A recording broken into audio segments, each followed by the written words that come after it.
Welcome to Guitar Unlocked Method. I'm Seth Freeman, and I'm just going to film a little handheld selfie intro, informal intro here to the 12 Days of Major Scales 2025. So this is the first class that I'm putting up on School, Skool, school.com. And it's a great platform for sharing sharing information with people. There's a social media aspect to it. It's a community aspect to it, but it's centered around sharing your knowledge, right? So this is for what I'm doing is my goal here is to share what I know about the guitar with you. So why did I start with major scales in the first position as my first class? It's not that that's the first thing you necessarily should learn as a guitar player. If you're a brand new beginner, don't let yourself get overwhelmed with this. Just play along if you can, and if you're having trouble with it, leave comments, and I'll go back and do a more of a beginner course at some point. That said, also there are really great resources out there for learning the guitar, the basics, which I did not cover yet. How to hold the pick, how to hold the guitar, how to tune the guitar, all that stuff is not covered here. So please, if you're brand new at this, find some other resources before I have it posted here. But if you're in the beginner intermediate phase, this is a good course for you. Why do you want to know all 12 scales in the first position? And you might be asking yourself, and my answer would be, why not? I mean, I want to know as much as I can about the guitar. But the first 5 of these, actually first 6 are really useful.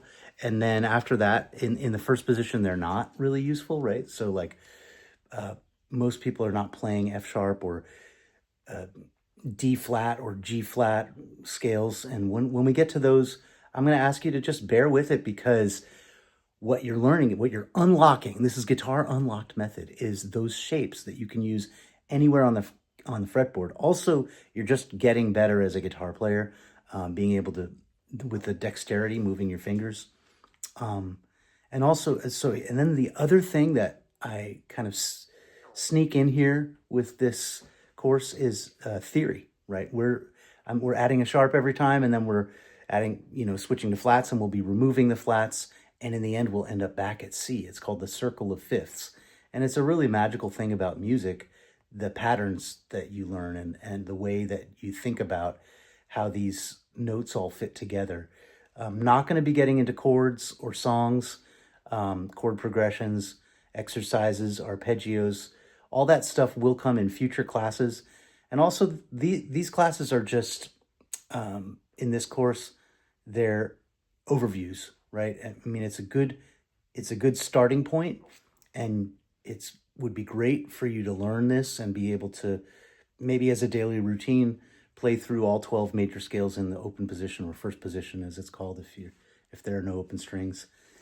You don't have to, right? If it's not for you, move on to the next thing, or maybe, maybe you just want to strum, or maybe you don't really care about playing all 12 keys. But if you want to dive deep into this, it's going to be fun, and it won't be too painful. I promise you. It gets easier as you go.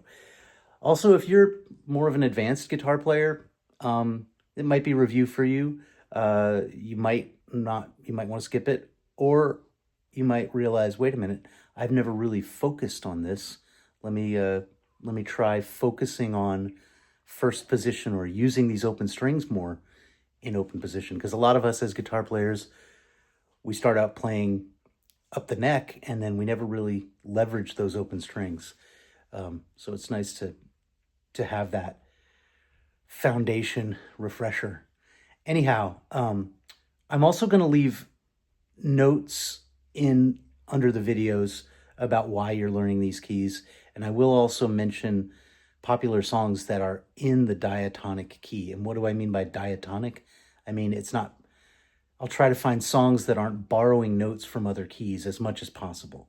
There are some that are just not purely in the key, although they're pretty close, so that you can play this major scale and noodle with it over those songs and bring them up on whatever you use to listen to music. All right. I hope you enjoy. See ya in the next one.